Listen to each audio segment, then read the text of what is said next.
제가 누구인가 보다는 하나님이 어떤 분인가가 훨씬 중요할 거란 생각이 듭니다. 그게 그 예배의 가장 핵심이라고 생각을 하고요. 저는 하늘빛 우리 교회를 정말 사랑합니다. 제가 매일 아침마다 하늘빛 우리 교회를 위해서 기도합니다. 잘 못 믿으시겠죠? 별로 못 믿으시는 얼굴이신데, 저희 집 아이들이 셋 있습니다. 첫째 애가 김한빛, 둘째 애가 김새빛, 셋째 애가 김하늘빛입니다.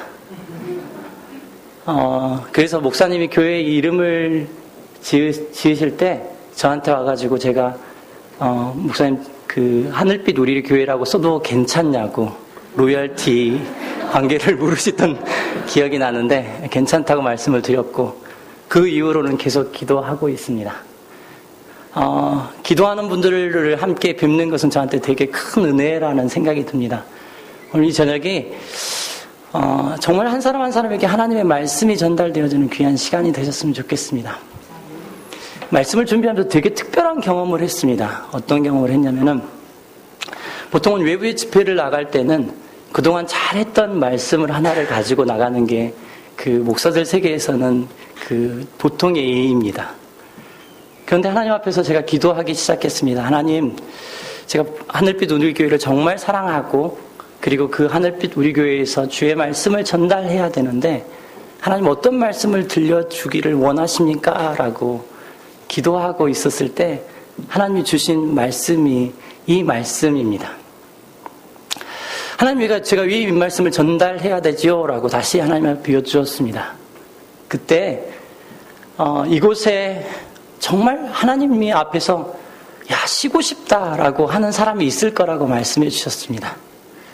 마음 깊은 곳에서 쉬고 싶다라는 생각이 드는 분이 있을 거라고, 그래서 이 말씀을 꼭 준비했으면 좋겠노라고 말씀하시는 그런 마음이 제 안에 깊이 들었습니다. 오늘 그 한 사람에게 정말 하나님의 안식이 전달되어지는 귀한 시간이 되셨으면 좋겠습니다. 그 하나님의 안식이 여러분에게 전달되어졌을 때 인생이 변화되어지는 일들이 있을 것이라 생각이 듭니다. 여기까지 이야기를 드리고 난 다음에 목사님 본문을 조금 잘못 선택하셨는데요 라고 여러분이 말씀하실 것 같습니다. 그렇지 않으세요? 오늘 본문 말씀 한번 다시 읽어볼까요? 한번 같이 읽도록 하겠습니다. 같이 한 목소리로 읽겠습니다. 시작. 하나님의 말씀은 살아있고 활력이 있어 좌우의 날선 어떤 검보다도 예리하여 혼과 영과 및 관절과 골수를 찔러 쪼개기까지 하며 또 마음의 생각과 뜻을 판단하나니. 목사님 그 본문을 선택해도 한참 잘못 선택한 느낌이 좀 듭니다. 이 말씀은요, 하나님 말씀에 대한 기능과 능력에 대한 이야기를 하고 있습니다라고 저한테 이야기를 하고 싶을 겁니다. 네, 맞습니다. 하나님의 말씀의 능력과 기능에 대한 이야기를 하고 있습니다. 그것도 아주 명확하게 이야기하고 있습니다. 우리 인생이 가지고 있는 6가지 영역에 대한 이야기를 합니다. 혼, 영, 관절과 골수, 마음의 생각과 뜻이라고 하는. 근데 되게 재미있는 것은 무엇이냐면은 점점 더 깊이 있게 들어간다는 겁니다. 혼을 쪼개서 영까지 들어가게 되고요. 그리고 관절은 뼈를 덮고 있는 것입니다. 관절을 쪼개서 그 안에 있는 골수까지 전달되어지는 것들을 이야기를 하고 있는 것입니다. 그리고 마음의 생각뿐만 아니라 마음의 생각이 가지고 있는 뜻까지 2가지를 한다라고 이야기합니다. 찔러 쪼개고 판단한다고, 확연하게 드러나게 하신다라고 말씀하시는 겁니다. 그것이 하나님의 말씀의 기능이고 능력이라고 말씀하시는 것입니다.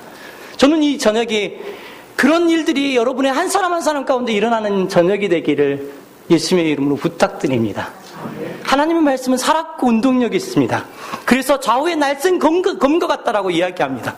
그래서 한 사람을 향해서 전달되어지면서 그냥 겉면만 잠깐 도려내는 것이 아니라 영혼의 깊숙한 곳까지 하나님께서 치유하신다라고 말씀하시는 내용이 이 말씀 가운데 나와 있는 것입니다. 하나님의 말씀이 가지고 있는 기능과 능력입니다. 이것이 4장 12절 말씀이 가지고 있는 말씀의 뜻입니다. 그런데 이것을 조금 더 넓은 스펙트럼 안에서요, 그 문맥 전체를 살펴보면은 이런 이야기가 나옵니다. 한번 같이 읽어보도록 하겠습니다. 자, 4장 1절 말씀 한번 같이 읽어볼까요? 4장 1절 말씀 같이 읽겠습니다. 시작. 그러므로 우리는 두려워할지니 그의 안식에 들어갈 약속이 남아있을지라도 너희 중에는 혹 이르지 못할 자가 있을까 함이라. 어디다 동그라미를 쳐야 될까요? 어느 단어에다가요? 안식이란 단어에 동그라미를 한번 쳐보십시오. 그리고 3절 말씀을 다시 보겠습니다. 3절 말씀을 함께 읽겠습니다. 시작. 이미 믿는 우리들은 저 안식에 들어가는도다. 그가 말씀하신 바와 같이 내가 노하여 맹세한 바와 같이 그들이 내 안식에 들어오지 못하리라 하셨다 하였으니. 어떤 단어에다 동그라미를 쳐야 한다고요? 참 똑똑하세요. 안식이라는 단어에 동그라미를 치셔야 합니다. 5절 말씀을 다시 읽겠습니다. 5절 말씀 함께 같이 읽겠습니다. 시작. 또다시 거기에 그들이 내 안식에 들어오지 못하리라 하였으니.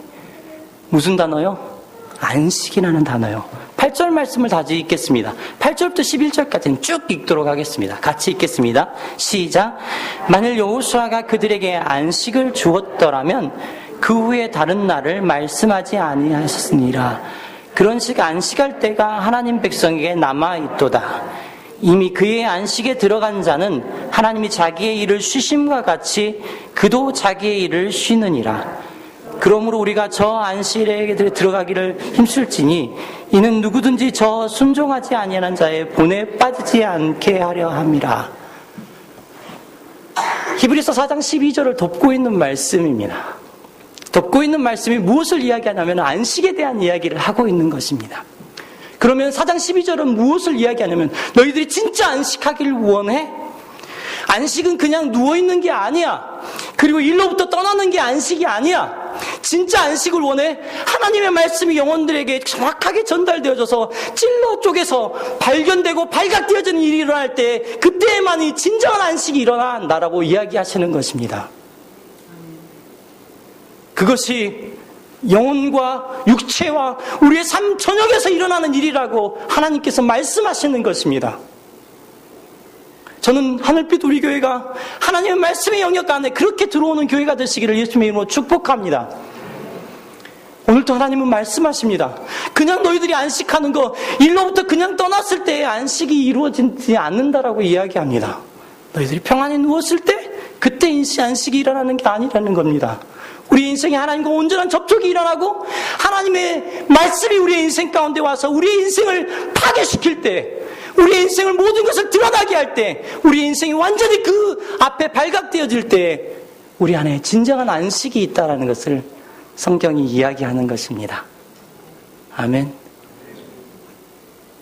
이제 말씀을 다 끝냈는데 어떻게 하죠?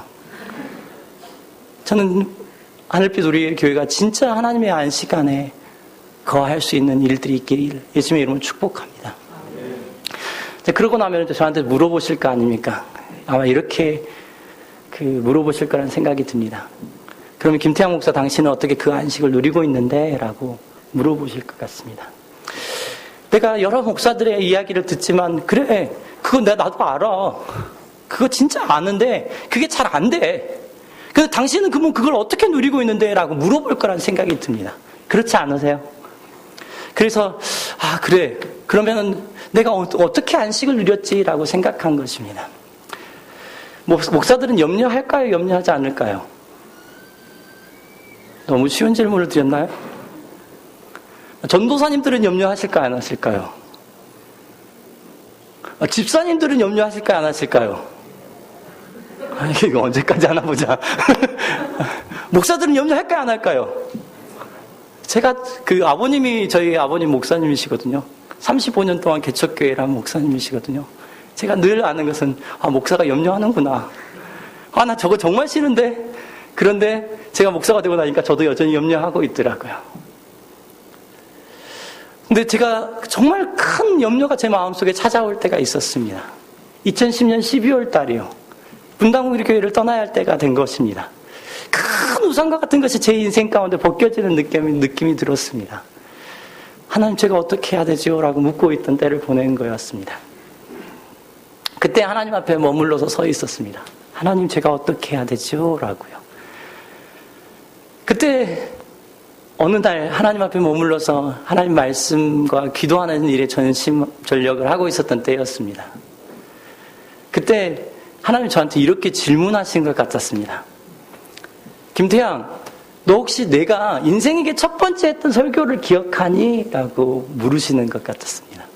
여러분 혹시 하나님이 인생에게 첫 번째 하셨던 설교가 뭔지 아세요?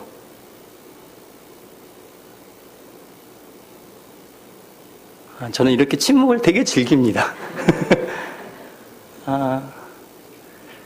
하나님이 인생에게 했던 첫 번째 설교가 무엇이냐면은 창세기 1장 28절 말씀입니다. 창세기 1장 28절이요. 한번 펴보실까요? 창세기 1장 28절입니다.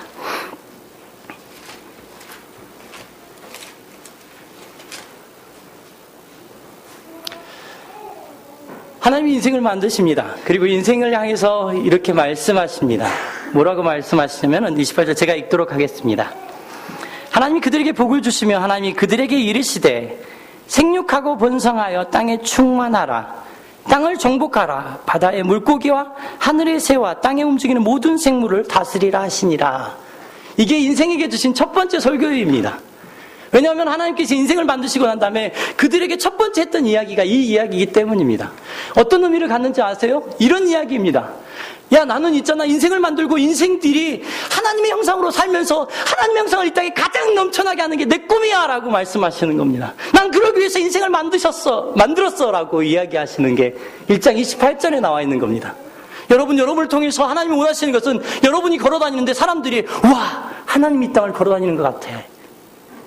야, 나 저 사람 통해서 진짜 하나님 봤어. 너무 고마워. 라고 이야기하는 것이 하나님이 우리를 향한 꿈이래요. 여러분 잊어버리지 마십시오. 근데 여러분 첫 번째 들은 거 아니시잖아요. 이 말씀 들으셨잖아요. 계속 누군가에 통해서 야, 하나님이 진짜 우리에게 가시는 꿈이 이런 꿈이래라고 이야기를 하는 겁니다. 그리고 나서 하나님께서 더 질문하시는 느낌이 너 근데 혹시 1장 29절은 아니? 라고 물어보시는 것 같아요. 여러분 1장 29절 아세요? 그날 그 질문을 받는데 제가 너무 황당한 거예요. 왜냐하면 1장 28절은 하나님이 사람들을 통해서 되게 많이 들었는데 1장 29절을 누가 저한테 가르쳐 준 사람이 없는 거예요.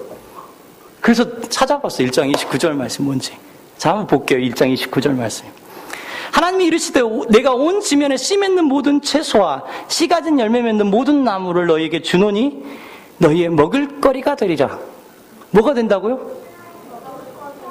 먹을거리. 야, 너 정말 잘한다. 먹을거리가 된대요. 하나님이 1장 29절을 하면서 뭐라고 이야기하시는지 여러분 아세요? 뭐라고 말씀하시는 줄 아세요? 야, 나는 너희들에게 사명을 준 하나님이야. 보통은 사명을 주고 나면은 그 사명을 어떻게 이루어갈지를 하나씩 이야기하시는 게 이야기의 전개 방식입니다. 그런데 하나님께서 1장 59절에 뭐라고 이야기하시냐면 나는 너희의 입에 무엇이 들어가는가에 관심 있는 하나님이야 라고 말씀하시는 거였어요. 맞습니까? 저는 그때까지 염려가 연약한 인간이 마음속에서 일어나는 그 자유로운 작용인 줄 알았어요. 그냥 자연스럽게 일어나는 작용인 줄 알았어요. 하나님이 이 말씀을 가지고 뭐라고 말씀하신 줄 알았어요? 아니야, 염려는 인생의 마음속에서 자연스럽게 일어나는 작용이 아니라 하나님이 책임지시겠다고 하는 것을 네가 책임지겠다고 생각하는 게 그것이 염려야 라고 말씀하시는 거였어요. 하나님이 책임지시겠다라고 이야기하신 것들을 네 마음속에 끌어들여서 네가 책임지겠다고 이야기하는 게 염려라고 이야기하는 것이 1장 29절 말씀이라는 거예요. 그날 얼마나 충격받았겠어요. 야, 목사에서 성경 되게 많이 봤는데 나 1장 29절도 잘 몰랐어. 근데 더 재밌는 거 알려드릴까요? 1장 30절은 무엇인지 아세요?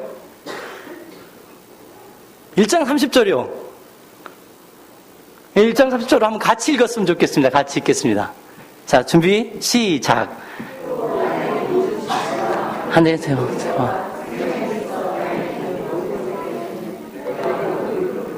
거리로 주노라 하시니 그대로 되니라. 뭘 이야기하고 싶은 건가요? 내가 너희들을 아는데 너희들 참 못 믿을 것 같아. 그러니까 이 땅에 걸어가고 있는 모든 육체들을 한번 봐봐. 그 육체들에게 내가 먹을 거리를 줬는지 안 줬는지 한번 봐봐. 라고 이야기하시는 게 하나님의 말씀이라고요. 여러분, 이 말씀을 믿으세요? 제가 확실히 알았다니까요. 염려는 연약한 인간이 마음속에 자연스럽게 일어나는 것이 아니래요. 하나님이 책임지시겠다라고 이야기한 것을 내 마음속에 끌어들여서 그것을 내가 책임지겠다라고 생각하는 게 염려라고 이야기하는 거라고요. 내가 그걸 책임지겠다고 이야기하는데 거기에 어떻게 안식이 일어나냐고요. 진짜 안식이 일어나는 것은 하나님이 책임지신다는 것들을 알 때 일어나는 거 아니냐고요. 1장 30절 보면서 아주 놀라운 사실들을 다시 깨닫기 시작했습니다. 여러분, 1장 30절을 보면서 또 신약에 생각나는 말씀이 있으세요?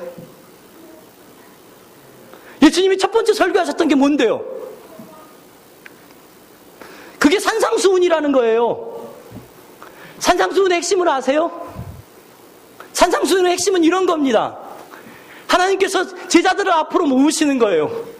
그리고 그들에게 복을 주시는 거예요. 창세기 1장에서 이야기하는 것처럼 똑같이 복을 주시는 거였어요. 그리고 팔복을 이야기하는 거였어요. 그 팔복의 의미는 뭔데요? 너희들 예수님처럼 살아, 이 이야기 아닌가요? 하나님이 온전하신 같이 너희도 온전해, 그 이야기 하는 거 아니냐고요. 야, 맞아. 하나님도 그 이야기 하시고 예수님도 그 이야기 하셨구나라는 것들을 알게 된 겁니다. 그리고 난 다음에 하신 이야기가 뭔지 아세요? 6장 25절, 마태복음 6장 25절 보겠습니다.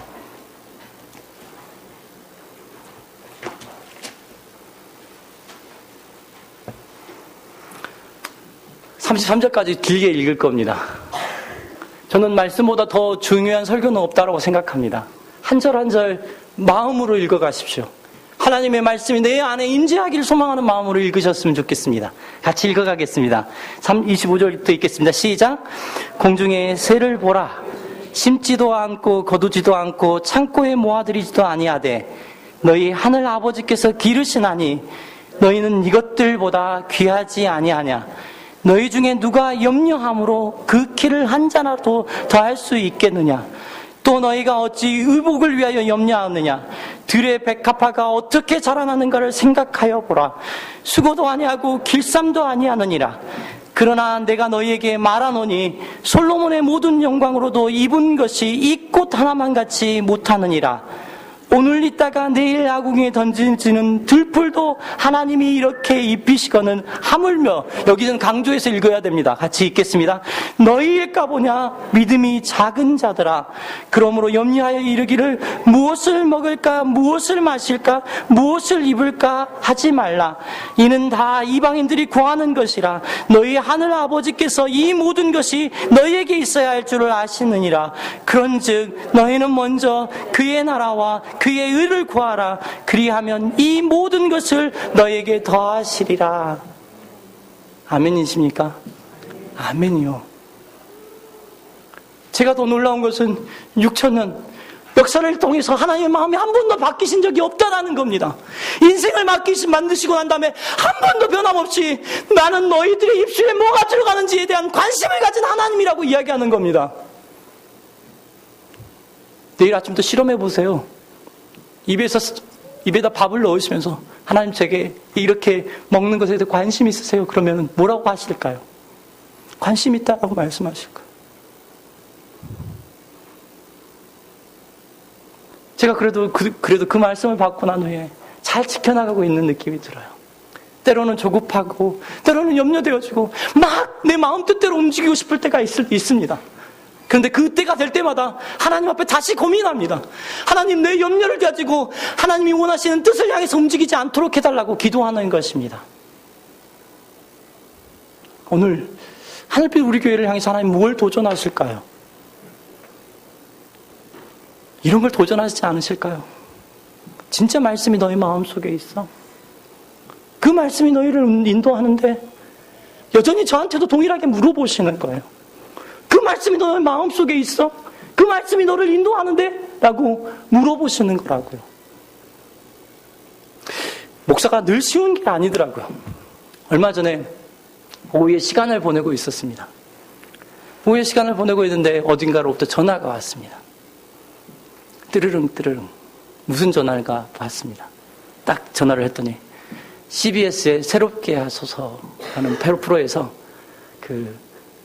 CBS 작가라고 전화가 왔더라고요. 되게 궁금하더라고요. 왜 전화를 하셨는지. 그런데 20분 동안 통화를 하면서 한 번도 자기가 왜 전화했는지를 이야기를 않고 20분을 통화를 하더라고요. 목사님, 이럴 때는 어떠셨는데요? 이럴 때는 어떠셨는데요? 네. 그래서 20분 동안 인터뷰를 했습니다. 그리고 난 다음에 20분이 끝나고 난 다음에 갑자기 그런 이야기를 하시는 거예요. 뭐라고 이야기하시냐면, 목사님 혹시 새롭게 하소서에 출연을 좀 해주지 않으시렵니까? 라고요. 와, 그때 되니까 마음이 둥탕둥탕 거리기 시작을 했습니다. 둥탕둥탕둥탕. 제가 아는 것은 분당우리 교회가 4년이나 5년쯤 됐을 때 이찬수 목사님이 새롭게 하소서에 그 출연 요청을 받았던 그 시간들을 제가 기억합니다. 제가 예배 담당 목사를 하기 때문에 아마 정확할 겁니다. 목사님 4, 5년 걸린 일인데 막 저한테 갑자기 들어온 느낌이 들어가지고 쿵탕쿵탕쿵탕. 그러더니 그 작가는 자기 이야기하고 딱 끊어버리더라고요. 제가 뭐라고 이야기를 드렸냐면은 제가 해도 될까요? 라고 말씀을 드렸어요. 제가 아무리 생각해도 저는 아닌 것 같아서. 그랬더니, 저희 회의를 하고 난 다음에 다시 전화를 드릴게요 하고 뚝 끊어버리더라고요. 그래가지고 이제 마음이 둥땅둥땅 거리는 채로 한 50분을 이렇게 보는데, 한 50분에 전화가 왔어요. 목사님, 저희들 그 작가들이 회의를 다 하고 난 다음에 목사님을 초대하기로 했는데, 다음 주 월요일 날 인터뷰를 하고 다음 주 금요일 날 촬영을 하려고 합니다. 라고. 이게 마음이 너무 급해진 거예요. 이게 어떻게 하지? 어떤 일 때문에 여러분들 그러시니 되게 궁금하실 거라는 생각이 드는데, 혹시 스탠드업 데디라고 하는 거나 아니면 밥 짓는 목사라고 인터넷 치시면은 제가 어떤 일을 하고 있는지 아실 겁니다. 그래서 한번 보시면 좋을 것 같은 생각이 드는데, 그런 일 때문에 이제 저한테 그런 섭외 요청들이 왔습니다. 근데 그때서야 조금 정신이 들더라고요. 그래서 그분한테 말씀을 드렸어요. 제가 내일 아침까지 기도할 수 있는 시간을 좀 가지면 어떨까요? 당장 이야기를 해드리는 것보다는 제가 한 내일 아침까지 기다리는 게 좋을 것 같습니다. 기도하면서요. 근데 이게 마음이 진정이 안 되는 거예요. 쿵탕쿵탕쿵탕쿵탕쿵탕. 그래서 이제 제가 되게 신뢰하시는 분들이 있어서 기도 요청들도 좀 하면서 이렇게 좀 기도해 주셨으면 좋겠습니다라고 이야기를 했어요. 그 다음날 아침이 됐습니다. 그 다음날 아침에 이제 말씀을 펴놓고, 그러니까 제 마음속으로는 이제 여러 가지 생각을 해보니까 출연을 하는 게 좋겠다는 생각들을 계속 하고 있었던 것 같습니다. 그리고 이런 영광이 어딨어? 막 이런 생각들을 하고 있었던 것 같아요. 이제 그날 이제 말씀을 이렇게 펴서 하나하나 이제 말씀을 읽어가고 있는데, 그때가 저희가 매일 성경의 그 말씀을 순서들을 따라서 큐티를 하고 있는데, 그때가 호세아 말씀을 이야기하고 있었어요. 하나님이 이스라엘을 향해서 직격탄을 날리시는 거였어요. 너희들의 삶의 동기가 뭔데? 라고 질문하시는 거였어요. 그날 아침에 그 말씀을 보지 않고 계속 하나님 앞에 묵상하기 시작했어요. 내가 이렇게 마음이 둥땅둥땅 뛰는 이유가 뭔데? 라는 생각들을 계속 하기 시작을 한 거예요. 난 왜 이렇게 마음이 둥땅둥땅 뛰지? 그런데 자세히 동기들을 살펴보니까 이런 동기들이 제 마음속에 있는 거예요. 야, 사람들이 기뻐하겠다. 지금까지 나를 위해서 기도했던 사람들이 되게 기뻐하시겠다. 야, 그래도 분당우리 교회 잘 배웠다고 이야기하는 일들도 벌어지겠다라는 생각이 드는 거예요. 그 말씀을 이렇게 출연하고 나면 그런 생각들이 드는 거예요. 그리고 두 번째 생각이 뭐였냐면은 그 작가가 했던 말이 딱 생각이 나는 거예요. 뭐라고 이야기를 했냐면은, 목사님 새롭게 하소서에 출연하고 나면은 목사님의 사역을 돕는 사람이 구름대처럼 일어날 겁니다. 구름대처럼 아니었던가? 어쨌든 많이 일어날 겁니다. 뭐 그런 이야기를 하셨어요. 이게 또 그 설교니까 정확하게 많이 일어날 거라고 이야기를 하셨어요. 혹하잖아요. 근데 그 말이 계속 생각이 나는 거예요. 제가 아무리 생각해봐도 그 동기를 가지고 간증하는 자리에, 하나님 말씀을 전달하는 자리에 나아가는 건 아니라는 생각이 드는 거예요. 그리고 그때부터 그 메일을 쓰기 시작했어요. 한 장을 쭉 써가면서, 작가님 제가 정말 죄송한데 이러이러이러한 이유 때문에 제가 새롭게 하소서는 이번에 출연하는 게 아닌 것 같습니다 라고 이야기를 드렸어요. 그 메일에 엔터를 딱 누르고 났더니 마음에 되게 그 허전한 마음이 들더라고요. 갈걸 갈걸. 근데 되게 감사한 것은 하루를 안 넘겼습니다.